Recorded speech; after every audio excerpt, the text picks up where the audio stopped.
नमस्कार मित्रांनो, MPSC talent या आपल्या एज्युकेशनल यूट्यूब चॅनलवर आपण सर्वांचे स्वागत आहे.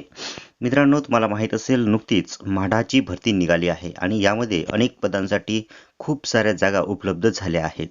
मित्रांनो, अपेक्षा करतो की तुम्ही हा फॉर्म भरला असेल आणि त्यासंबंधी प्रत्येक पोस्टसाठी जो काही सिलेबस असणार आहे, त्यासंबंधी आपण अशी सविस्तर माहिती या व्हिडिओमध्ये घेणार आहोत. मित्रांनो, या हा व्हिडिओ सुरू करायच्या अगोदर जर तुम्ही या चॅनलवर नवीन असाल तर या चॅनलला लगेच सबस्क्राईब करा. सोबतच बाजूला असलेले बेल आयकॉन प्रेस करा. जेणेकरून जे काही नवनवीन व्हिडिओ या चॅनलवर येतील ते तुम्हाला सर्वात आधी मिळणार आहे. चला तर मित्रांनो, या व्हिडिओला सुरुवात करूया.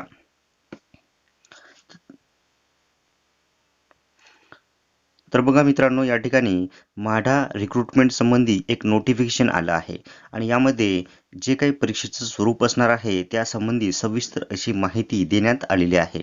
तर यासंबंधी काय सविस्तर माहिती आहे हे आता आपण बघणारच आहोत. म्हाडामध्ये जे काही फॉर्म असतील, ठीक आहे, आपण बघितले आहे 10पेक्षा जास्त पदांसाठी यामध्ये भरती केली जाणार आहे आणि त्या सेपरेट पदांसाठी जो काही सिलेबस असणार आहे तो आपल्याला माहिती असणे आवश्यक आहे. ठीक आहे, तर आपण बघणार आहोत आता.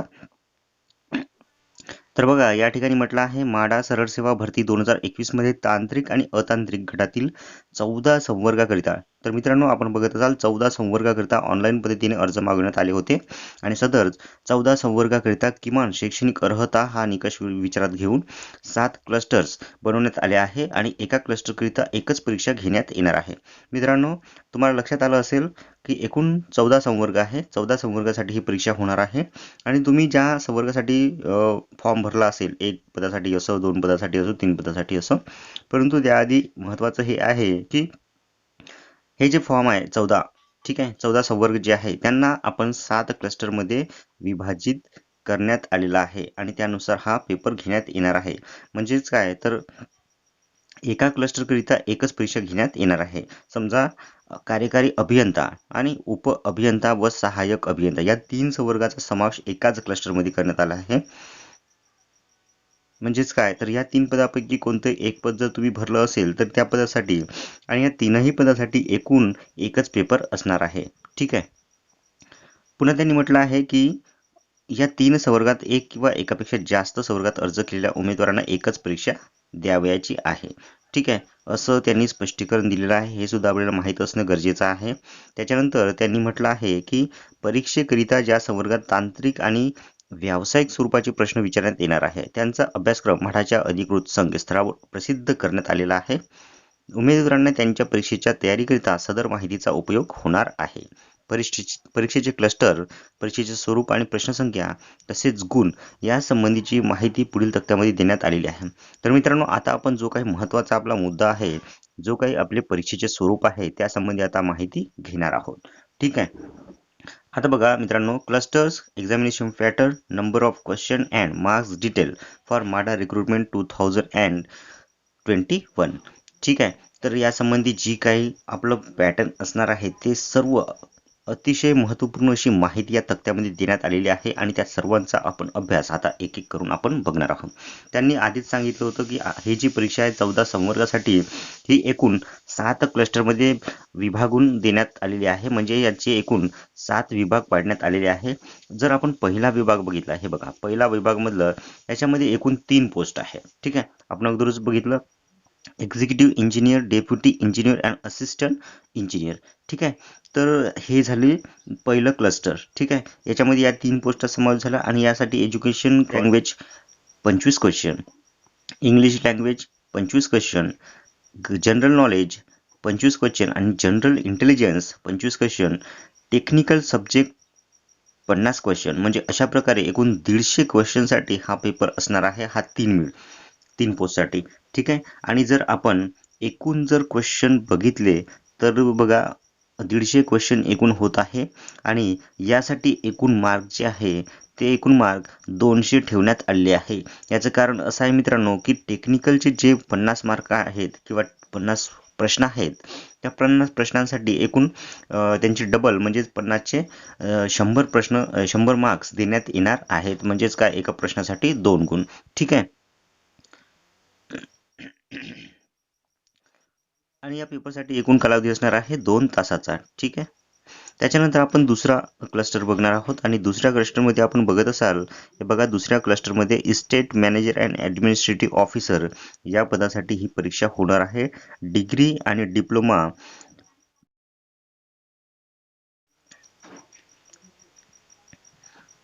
डिप्लोमा इन बिझनेस मॅनेजमेंटसाठी ही पोस्ट असणार आहे आणि यासाठी जो काही पॅटर्न असणार आहे तो मराठी लँग्वेज 25 क्वेश्चन, इंग्लिश लँग्वेजसाठी 25 क्वेश्चन, जनरल नॉलेजसाठी 25 क्वेश्चन आणि जनरल इंटेलिजन्ससाठी 25 क्वेश्चन. सोबतच मॅनेजमेंट सब्जेक्ट आहे त्यांच्यासाठी 50 क्वेश्चन असणार आहे आणि पूर्वीप्रमाणेच पॅटर्न म्हणजे एकूण 150 प्रश्न असेल आणि एकूण मार्क्स असेल 200.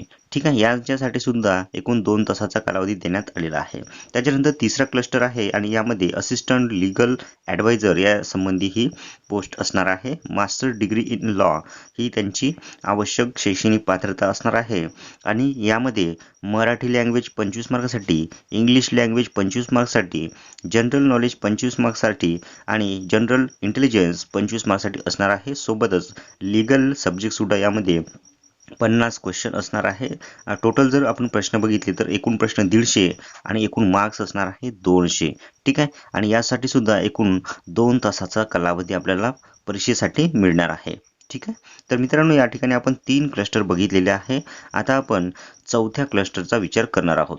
ठीक आहे, आपल्याला माहीत आहे आपल्याला एकूण 7 क्लस्टरमध्ये ही परीक्षा होणार आहे आणि यामध्ये जो चौथा क्लस्टर आहे तो बघा, यामध्ये ज्युनियर इंजिनियर हा देण्यात आलेला आहे आणि याची जी शैक्षणिक पात्रता आहे ती आहे डिप्लोमा सिव्हिल इंजिनिअरिंग. ठीक आहे, त्याच्यानंतर एक्झाम पॅटर्नचा जर विचार केला तर Marathi language 25 question, English language 25 question, general knowledge 25 question आणि जनरल इंटेलिजन्स आहे 25 क्वेश्चन. त्याच्यानंतर टेक्निकल सब्जेक्टसुद्धा यामध्ये समाविष्ट करण्यात आलेला आहे 50 क्वेश्चनसाठी. तर एकूण जे प्रश्न असणार आहे 150 प्रश्न असणार आहे आणि यासाठी एकूण गुण असणार आहे 200. ठीक आहे, यासाठी सुद्धा एकूण कालावधी 2 तासाचा देण्यात आलेला आहे. ठीक आहे, त्याच्यानंतर जर आपण बघितला पाचवा क्लस्टर, तर यामध्ये ज्युनियर आर्किटेक्चरल असिस्टंट या संबंधी पोस्ट देण्यात आलेली आहे आणि याच्यासाठी जी शैक्षणिक पात्रता आहे ती आहे डिग्री इन आर्किटेक्चर. ठीक आहे, याचा जर एक्झाम पॅटर्न जर आपण बघितला तर मराठी लँग्वेज 25 मार्क्ससाठी, इंग्लिश लँग्वेज 25 प्रश्न, जनरल नॉलेज आहे 25 प्रश्न आणि जनरल इंटेलिजन्स 25 प्रश्न आहे. त्याच्यानंतर टेक्निकल सब्जेक्टचा पार्टसुद्धा 50 मार्क्ससाठी देण्यात आलेला आहे. तर एकूण 150 प्रश्न असणार आहे आणि यासाठी एकूण 200 गुण मिळणार आहेत. ठीक आहे, एकूण कालावधी परीक्षेचा असणार आहे 2 तासांचा. ठीक आहे, हा जवळपास सारखाच पॅटर्न प्रत्येक पोस्टसाठी असल्याचा दिसून येत आहे मित्रांनो. त्याच्यानंतर जर आपण 6वा क्लस्टर जर बघितला तर 6व्या क्लस्टरमध्ये आपण पाहाल असिस्टंट, सिनियर क्लर्क आणि ज्युनियर क्लर्क. ठीक आहे, तर या ज्या पोस्ट आहे ते 6व्या क्लस्टरमध्ये देण्यात आलेल्या आहे. अतिशय महत्त्वाच्या या पोस्ट आहे आणि जास्तीत जास्त जे फॉर्म असतात त्या याच क्लस्टरसाठी भरण्यात येत असतात.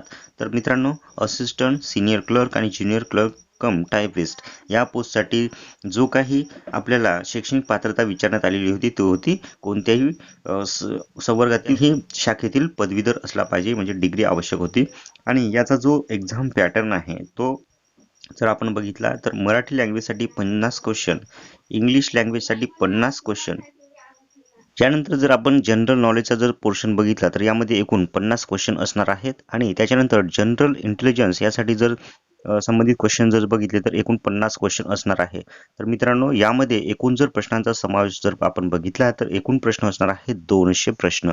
ठीक आहे, आणि या 200 प्रश्नानंतर जर आपण एकूण गुण जर बघितले तर प्रत्येक प्रश्नाला 1 गुण, याप्रमाणे आपल्याला 200 प्रश्नांसाठी 200 गुण मिळणार आहेत. तर मित्रांनो, असिस्टंट, जनरल सिनियर क्लर्क आणि ज्युनियर क्लर्क, ठीक आहे, या तीनही पदांसाठी जर आपण एकत्रित विचार केला तर 200 प्रश्नांसाठी आपल्याला 200 गुणांचा हा पेपर असणार आहे.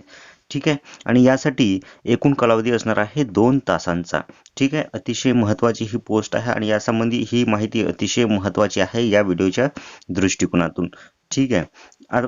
तर मित्रांनो, आता आपण शेवटचा क्लस्टर बघणार आहोत आणि या शेवटच्या क्लस्टरमध्ये एकूण 4 पोस्ट संबंधी माहिती देण्यात आलेली आहे. पहिली पोस्ट आहे स्टेनोग्राफर, दुसरी पोस्ट आहे सिव्हिल इंजिनिअरिंग असिस्टंट, तिसरी पोस्ट आहे सर्वेअर आणि चौथी पोस्ट असणार आहे ट्रेसरसाठी.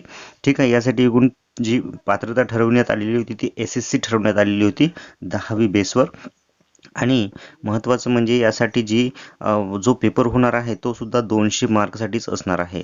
तर यामध्ये मराठी लँग्वेज 50 मार्कसाठी, इंग्लिश लँग्वेज 50 मार्कसाठी आणि जनरल नॉलेज 50 मार्कसाठी असणार आहे. सोबतच जनरल इंटेलिजन्स हे सुद्धा 50 मार्कसाठी असणार आहे. म्हणजेच एकूण जे गुण असणार आहे 200 गुण असणार आहे आणि यासाठी उपलब्ध वेळ जो असणार आहे तो 2 तासाचा असणार आहे. ठीक आहे. तर मित्रांनो, तर यामध्ये आपण सविस्तर अशी संपूर्ण माहिती या ठिकाणी आपण बघितलेली आहे. तर मित्रांनो, कोणताही पेपर देत असताना आपल्याला महत्त्वाचं म्हणजे त्या पोस्ट संबंधी जो काही सिलेबस विचारण्यात येणार आहे त्या संबंधी सविस्तर माहिती आपल्याला असणे आवश्यक आहे. ठीक आहे. जेणेकरून आपल्याला पेपर पूर्ण सोडवता येईल आणि कोणताही पोर्शन आपल्या हातून सुटता कामा नये. तर आपल्याला मित्रांनो, एक गोष्ट लक्षात ठेवायची आहे की जो आपला पेपर 6व्या क्लस्टरमध्ये आहे, महत्त्वाचे पेपर असिस्टंट, सिनियर क्लर्क आणि ज्युनियर क्लर्क, तर यासंबंधी जर महत्त्वाचं लक्षात घेतलं तर यामध्ये तांत्रिक प्रश्नांचा समावेश करण्यात आलेला नाही आहे. तर ही आपल्यासाठी अतिशय जमेची बाजू आहे आणि चांगलं म्हणता येईल किंवा 200 मार्कपैकी आपल्याला जास्तीत जास्त मार्क घेण्याचा प्रयत्न करावयाचा आहे. मराठी लँग्वेज 50 मार्कसाठी असला तर यामध्ये जास्तीत जास्त मार्क आपण घेऊ शकतो. सोबतच इंग्लिश मार्क जे काही कमी पडतील इंग्लिशमध्ये ते आपण जनरल इंटेलिजन्स आणि जनरल नॉलेज यामध्ये आपण जो भाग आहे तो कव्हर करू शकतो.